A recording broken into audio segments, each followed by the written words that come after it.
오늘은 풍치에 대해서 이야기하겠습니다. 풍치는 이가 저절로 흔들리고 빠지게 되는 치아 질환이죠. 이 풍치를 치아가 건강해야지, 그리고 구강이 건강해야지 몸이 전체가 건강을 유지할 수 있는 것입니다. 그래서 건강 이야기를 할 때 가장 먼저 제가 이야기하는 부분은 치아와 구강 이야기인데요. 자, 저는 풍치를 나이가 많이 들면 한 중년 이상 나이가 들면 치아 건강이 좋지 않은 분들이 많죠. 운이 없으면은 이를 뽑아야 되는 상황도 있는데, 전체 이 중에서 전체 이를 다 뽑아야 되는 상황도 운이 없으면 이렇게 있는 것이고, 또는 일부의 치아가 뭉텅이로 빠져나가는 그런 상황들도 종종 있습니다. 이런 상황들을 일단 막아야 되는 부분이기도 하고, 그리고 구강 전체를 좀 건전한 건강으로 유지하는 게 중요합니다. 치아 건강과 구강 건강은 몸 전체 건강을 제대로 유지하는데 정말 1순위인 거죠. 자, 음식을 먹어서 흡수하는 기능이야말로 생명을 유지하는 근본 작용입니다. 치아가 건강하지 않아서 치아를 상실하면 치아가 없는 만큼 기능이 저하되는 것입니다. 치아 기능이 저하되면 음식 섭취 기능이 떨어지고 음식을 제대로 씹지 못하니까 전체 소화 기능에 과부하가 생기고 건강이 점점점 하락하는 것이죠. 악순환입니다.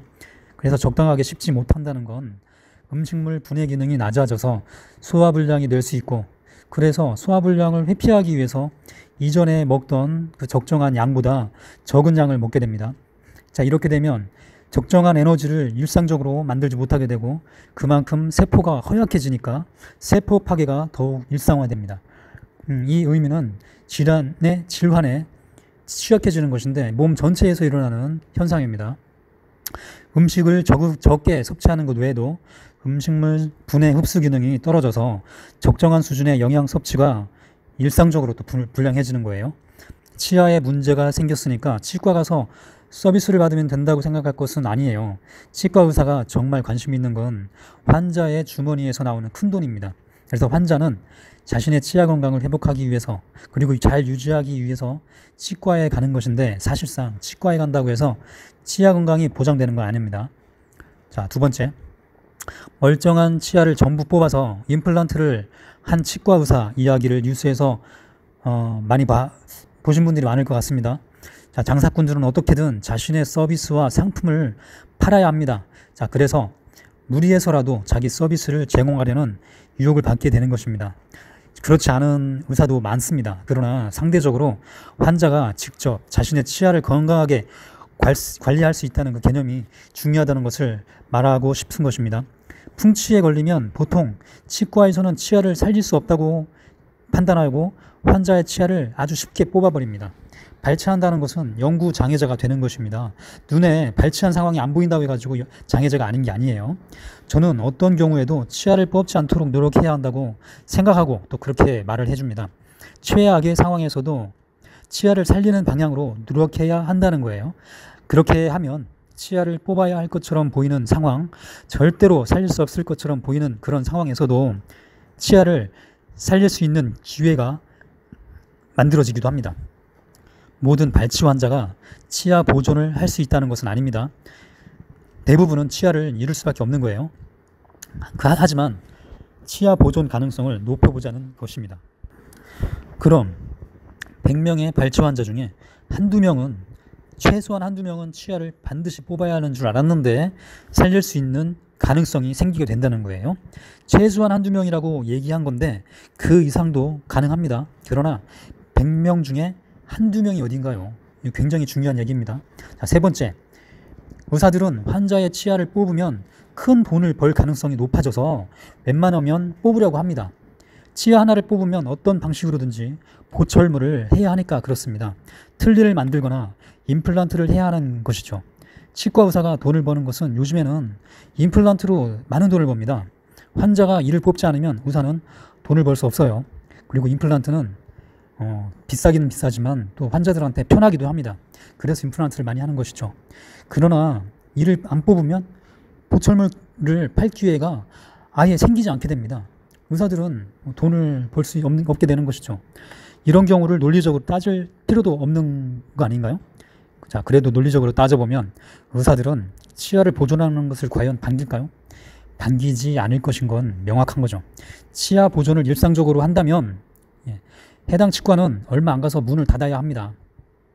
그런 점에서 어쩌면 보철물을 잘 만들어주는 치과보다는 치아를 궁극적으로 살리는 방향으로 일을 하는 치과에 더 많은 보수를 줄 수 있어야 하는 것이 논리적으로는 더 맞기는 합니다.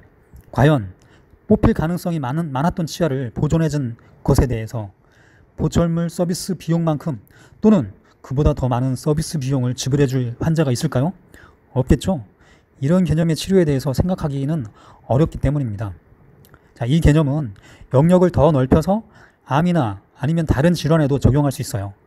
보통 암 환자는 해당 부위를 칼로 잘라서 적출하는 치료를 하는데 이런 훼손적 치료를 안 하고 보존적 치료를 하여서 암이 치유되는 치료를 한다면 그 능력을 행사하는 의사에게 수술 치료를 하는 의사보다 더 많은 서비스 비용을 지불하는 것이 더 합당하지 않나요? 그러나 이런 개념이 환자에게는 통용되지 않는 것이 있어요. 저는 보존 치료가 모든 환자에게 가장 좋은 최상의 치료라고 생각합니다. 어떤 경우에도 치료의 1차 목표는 문제가 생긴 기관 또는 장기를 그대로 보존하는 방법으로 치료해야 한다는 것이죠. 당연한 것인데 사고를 당하여 기관이 크게 손상되었을 때는 장기 또는 기관을 보존할 수는 없습니다. 완전하게 보존할 수는 없는 것이죠. 그런 경우는 당연히 그 상황에서 최선의 방법으로 치료하는 것이 맞습니다. 그러나 질환 문제인 경우 기관에 생긴 질환에 의한 그 손상은 보존을 목표로 치료해야 합니다. 어떤 경우에도 절대로 기관을 보존해야 한다는 것이죠. 저는 어떤 경우에도 100% 기관을 보존할 수 있다고 생각합니다. 그러나 쉽지 않은 경우도 많기는 해요. 그런 경우에는 어쩔 수 없이 보존을 포기해야 하는 경우도 있는 것이죠. 풍치 치아를 보존하는 개념은 기관 보존 치료 개념에 속합니다. 풍치 상태가 되면 치아가 계속 쑥쑥 빠져나오니까 그걸 막을 수 없는 것은 사실입니다. 이건 의도적으로 발치하려고 하여서 발치하는 것이 아니라 이가 그냥 저절로 빠지니까 속수무책인 것은 맞는 거죠. 그런데 아직 완전히 탈락되지 않았는데도 이를 빼는 것이 첫째로는 문제입니다. 물론 이가 저절로 빠지니까 대응 방법이 없어서 빼야 하는 것은 당연한 일인데 저는 그런 경우에도 이를 빼지 말아야 한다고 말합니다.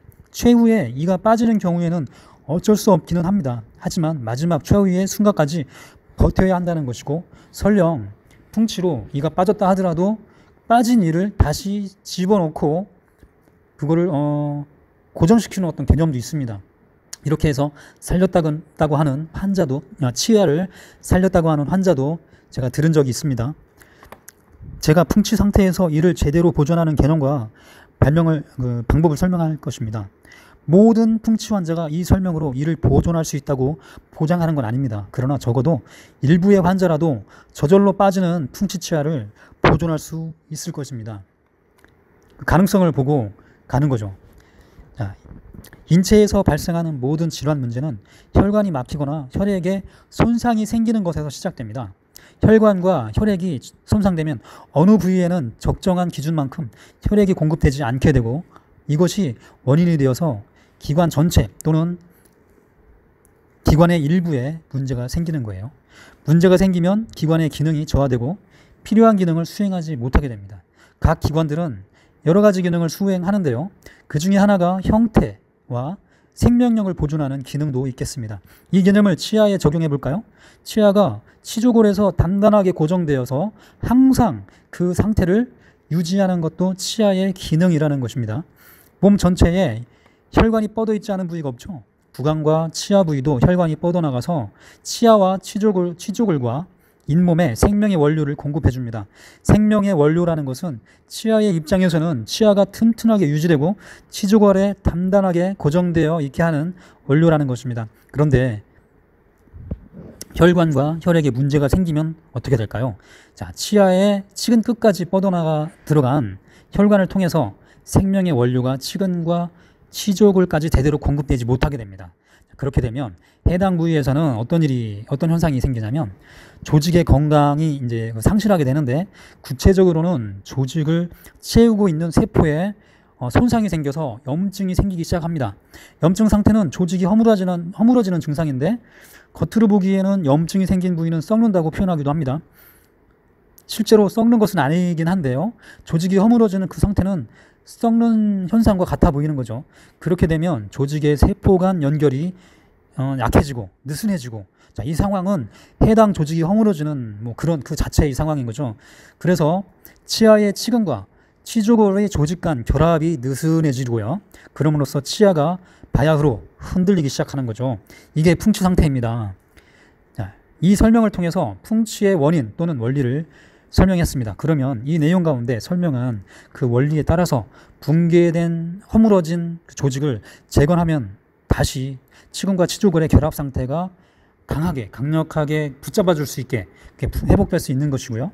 이렇게 하면 풍치 상태는 실제로 회복될 수 있습니다. 단단하게 치아가 고정되는 것이죠. 더 이상 흔들리지 않게 됩니다.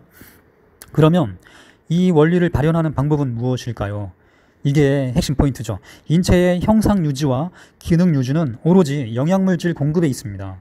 우리는 아프거나 어떤 문제가 있는 경우에 약을 먹지만 사실은 약으로는 문제가 해결되는 것은 아니고 실제로 문제를 해결하는 개념은 영양 공급에 있는 거죠.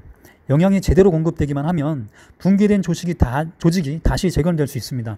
그러므로 고품질의 영양을 섭취하는 것으로, 그러니까 먹는 것으로 풍치를 치유 및 재건, 회복시킬 수 있는 거죠.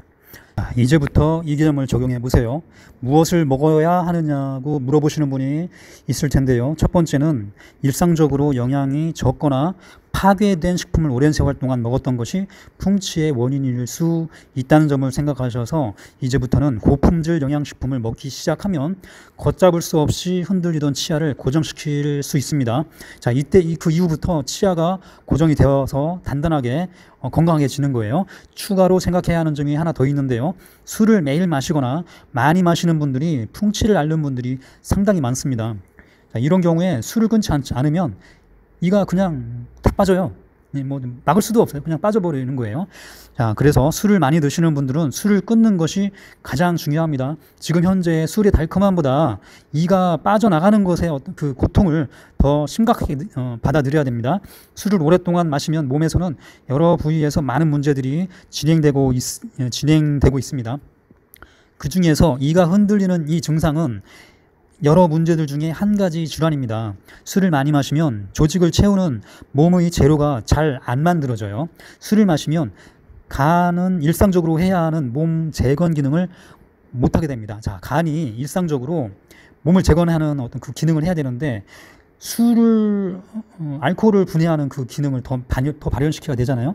그러다 보니까 몸을 만드는 몸을 채우는 그 재료들을 간에서 생산하게 되는데 그 기능이 억제되는 겁니다. 그래서 몸의 재료가 매일매일 기준량보다 적게 만들어지고요. 자, 만약에 실제로 그렇게 된다면 어떻게 될까요? 재료가 부족해지는 거죠. 재료가 부족해지면 몸이 잘 아시겠지만 이렇게 만져보면 몸이 구멍 난 데가 없죠. 몸이 빈틈없이 세포로 채워져야 하는데 그렇지 않고 구멍이 개념적인 부분이기도 하고 실제적이기도 하지만 구멍이 숭숭 생긴다는 뜻입니다. 자, 이 개념은 풍치 증상에도 그대로 적용되어서 치아를 고정해줘야 되는 그 치조골 그 부위에 조직이 구멍이 숭숭 생겨서 제대로 잡아주지 못하게 되는 그 증상이 생기는 것입니다. 자, 오늘은 제가 풍치를 제대로 대응하는 그 개념을 설명했는데요. 실제로 풍치는 치유가 불가능한 것이 아닙니다. 이가 흔들린다고 무조건 빼가지고 그 임플란트를 하거나 틀니를 하거나 할 필요가 없습니다.